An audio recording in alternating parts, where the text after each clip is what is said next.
Les listes déroulantes sont très pratiques dans Excel. De plus, elles sont faciles à construire, qu'il s'agisse de listes statiques ou dynamiques. Mais, vous l'avez sans doute remarqué, une fois qu'elles sont bâties, elles n'autorisent pas l'utilisateur à émettre un choix qu'elles ne suggèrent pas. Il s'agit d'une règle de sécurité, très utile d'ailleurs, pour les formulaires d'inscription par exemple. Dans cette petite formation, nous allons découvrir l'astuce permettant de les débrider. Et pour réaliser les démonstrations, nous proposons fort logiquement de réceptionner un classeur offrant une structure préconçue et des données. Et comme toujours, ce classeur est offert au téléchargement depuis le site bombache.fr. Il est constitué de 2 feuilles donc. La première est nommée formulaire et elle est affichée par défaut. Elle attend des renseignements à inscrire dans 3 champs respectifs, civilité, CP pour code postal et ville. Il représente une portion d'un formulaire d'inscription. Dans la première zone, l'information attendue concerne donc la civilité, et cette donnée ne peut prendre que 2 valeurs, madame ou monsieur. Nous suggérons donc de construire manuellement une petite liste de choix. Dans la deuxième zone, le code postal doit être inscrit. Un code postal est nécessairement composé de chiffres et forcément codé sur 5 caractères. Dans la troisième zone, une liste déroulante des villes correspondant à ce code postal doit être proposée dynamiquement. Et pour le prouver, je vous propose de cliquer sur le champ du code postal pour sélectionner sa cellule E6 et de taper par exemple le code postal suivant 06 910 que nous validons avec la touche Entrée du clavier.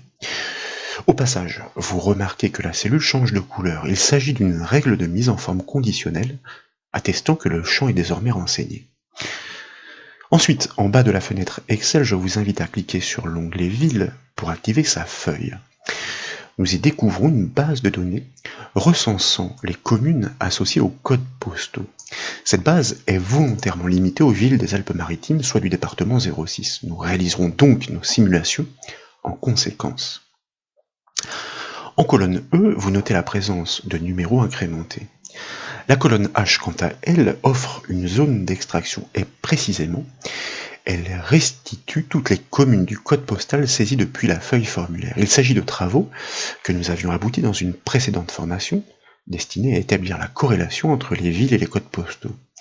Cette zone d'extraction porte un nom. Ce nom est liste. Et pour le remarquer, en haut de la fenêtre Excel, je vous propose de cliquer sur l'onglet Formule pour activer son ruban. Puis, dans la section non défini, de cliquer sur le bouton Gestionnaire de noms. Et comme vous pouvez le voir, c'est cette plage de cellules nommée liste donc, grâce à la fonction décalée, a été retravaillée pour que la plage qu'il représente varie en hauteur, grâce d'ailleurs à la fonction NB, en fonction du nombre de villes extraites. C'est donc lui que nous devons employer pour remplir la deuxième liste déroulante. Désormais, nous pouvons donc cliquer sur le bouton fermé de la boîte de dialogue afin de revenir sur la feuille ville et constater que, en colonne K, il y a une petite liste rappelant les civilités. Nous devons l'utiliser pour construire la première des listes de choix. Maintenant que les présentations sont faites, nous connaissons les tenants et aboutissants pour donner vie aux listes de choix. De fait, je vous invite à revenir sur la feuille formulaire en cliquant sur son onglet, et puis nous allons sélectionner le champ de la civilité pour commencer, soit sa cellule C6. Ensuite, nous devons cliquer sur l'onglet Données, en haut de la fenêtre Excel pour activer son ruban. Et dans la section Outils de données, nous allons cliquer sur le bouton Validation de données. Dans la boîte de dialogue qui suit, l'onglet Options doit être actif par défaut. Si ce n'est pas le cas, vous devez l'activer en cliquant dessus. Et puis, dans la zone autorisée, nous allons choisir liste, puisqu'en l'occurrence, nous souhaitons effectivement restreindre les choix à une liste de valeurs, madame, monsieur. Nous choisissons donc liste, et dans la zone source, qui se propose juste en dessous, nous cliquons afin de pouvoir définir quelle est cette liste. Elle est placée sur la feuille ville, rappelez-vous, c'est pourquoi nous cliquons sur son onglet en bas de la feuille, et de fait, nous n'avons plus qu'à désigner les cellules qui proposent ces valeurs, en l'occurrence, en cliquant et glissant sur la plage de cellules K3, K4. C'est ainsi que nous définissons le contenu statique, en l'occurrence ici, à charger dans la liste déroulante. De fait, nous pouvons cliquer sur le bouton OK de la boîte de dialogue pour revenir sur la feuille formulaire. Aussitôt, une liste de choix se propose dans la cellule paramétrée, elle est matérialisée par cette petite flèche, et si vous cliquez effectivement dessus pour la déployer, vous remarquez qu'elle offre les deux civilités que nous avons désignées. Poursuivons en sélectionnant cette fois la cellule de la ville, soit la cellule G6. Et, selon le même protocole, nous retournons dans nos règles de validité en cliquant sur le bouton Validation des données dans le ruban Données. Dans la zone autorisée, de la même façon, nous choisissons Liste et nous cliquons dans sa zone source pour pouvoir la définir, sauf que cette fois, il s'agit d'une liste dynamique représentée par son nom. Nous devons donc établir la correspondance, c'est pourquoi nous tapons l'égalité par le symbole égal pour pouvoir ensuite établir la liaison avec cette plage reconnue par ce nom dynamique retravaillé par les formules. Elle se nomme liste, nous aurions pu l'appeler ville ou commune, peu importe. C'est ainsi donc que nous réglons la liste des communes pour qu'elles se remplissent automatiquement des villes extraites en fonction du code postal saisi en amont. Eh bien, nous allons le constater, il s'agit désormais de valider effectivement ce lien en cliquant sur le bouton OK de la boîte de dialogue. Et si nous déployons la liste déroulante, son contenu semble bien proposer les communes correspondant au code postal saisi en cellule E6.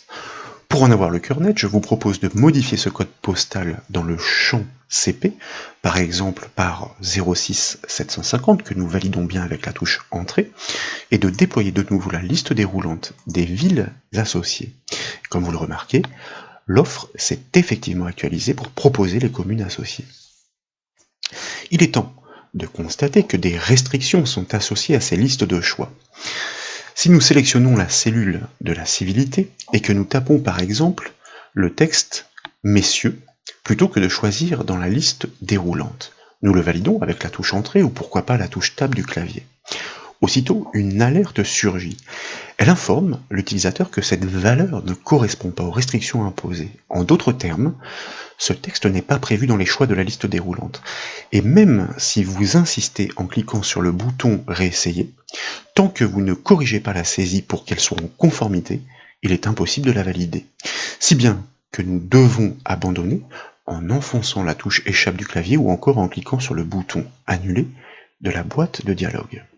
Et dès lors, la valeur précédente est réinitialisée, en l'occurrence ici la cellule vierge. En cellule 6, cette fois-ci, pour le code postal, je vous propose de le modifier à nouveau par 0600 par exemple, que nous validons, et puis nous allons sélectionner le champ de la ville dans lequel nous ne tenons pas compte de la présence de la liste déroulante pour saisir la ville de l'utilisateur, du client, Antibes, que nous validons avec la touche Entrée du clavier. Face aux mêmes symptômes, nous constatons les mêmes conséquences. Ce fonctionnement est dû à des règles de validité, et ces dernières sont associées par défaut sans même que nous n'ayons eu à les paramétrer. Les choix sont donc limités à la liste proposée. Ce mécanisme nous convient parfaitement pour la liste déroulante des civilités. Pour la liste de choix des villes, en revanche, en cas d'omission dans la base de données, l'utilisateur doit être en mesure d'inscrire une commune non prévue. Et fort heureusement, ces règles de validité peuvent être adaptées. C'est pourquoi, je vous propose, si tel n'est pas le cas, de bien resélectionner le champ de la ville, soit la cellule G6, et de retourner dans la boîte de dialogue en cliquant sur le bouton « Validation des données ».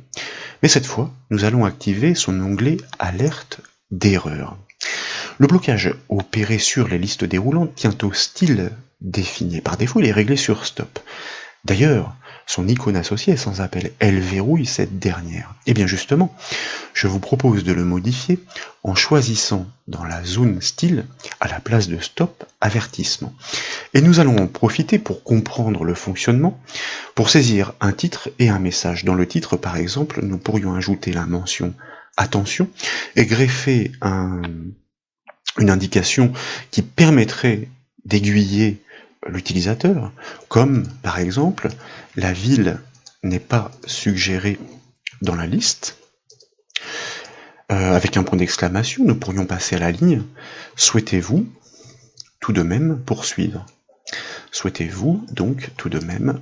Alors si je fais des fautes de frappe, effectivement ça ne va pas aller. poursuivre. Et vous allez le constater, ce message va bien se proposer à l'utilisateur lorsque l'anomalie va être détectée.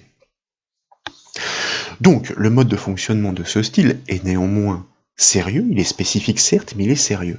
À ce titre, vous notez que l'icône associée a changé, il considère que la demande est potentiellement risquée, il convient effectivement d'adresser un message à l'utilisateur pour qu'il comprenne bien pour quelles raisons il est alerté.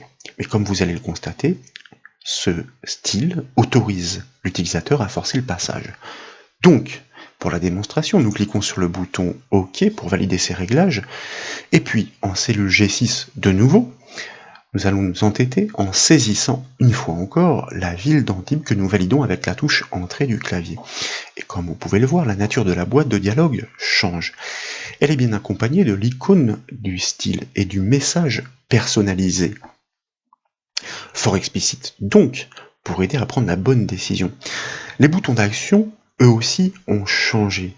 Il apparaît possible de forcer l'inscription, et d'ailleurs, nous allons le tenter en cliquant sur le bouton oui de la boîte de dialogue. Et comme vous le constatez, la saisie est autorisée puisque c'est une autre cellule qui est sélectionnée. De fait, nous avons bien déverrouillé la liste de choix. Il est même possible d'assouplir le contrôle avec le troisième style. Mais vous ne devez l'exploiter que lorsque la vocation de la liste déroulante est de suggérer des valeurs pour simplifier l'inscription et non pour la verrouiller. Et pour la démonstration, une fois de plus, je vous propose de resélectionner la liste des villes, donc la cellule G6, de cliquer sur le bouton validation des données, de modifier le style avertissement par le style information, et puis bien sûr, comme il s'agit d'une indication, nous allons adapter le message d'erreur. Il n'est plus nécessaire de poser la question à titre de confirmation. La ville n'est pas suggérée dans la liste, il s'agit d'une indication, et donc nous pouvons valider ces réglages avec le bouton OK de la boîte de dialogue. Et cette fois, dans la cellule G6 pour la ville, je vous propose de saisir Cannes, qui n'est pas prévu dans la liste déroulante associée, et de valider par la touche Entrée du clavier. L'alerte se fait désormais moins menaçante, comme vous le remarquez, elle est bien accompagnée de son icône et du message personnalisé. Elle est formulée à titre indicatif. Si nous cliquons sur le bouton OK, la saisie est validée, donc la liste est déverrouillée. À vous d'adapter le fonctionnement selon l'application que vous développez. Les possibilités offertes par Excel sont donc définitivement riches et puissantes. J'espère que ces démonstrations vous ont plu. Si c'est le cas, comme toujours, je compte sur vous pour mettre un petit j'aime à la vidéo. Et comme vous le savez, vous pouvez retrouver toutes les formations sur le site bombache.fr. Je vous remercie.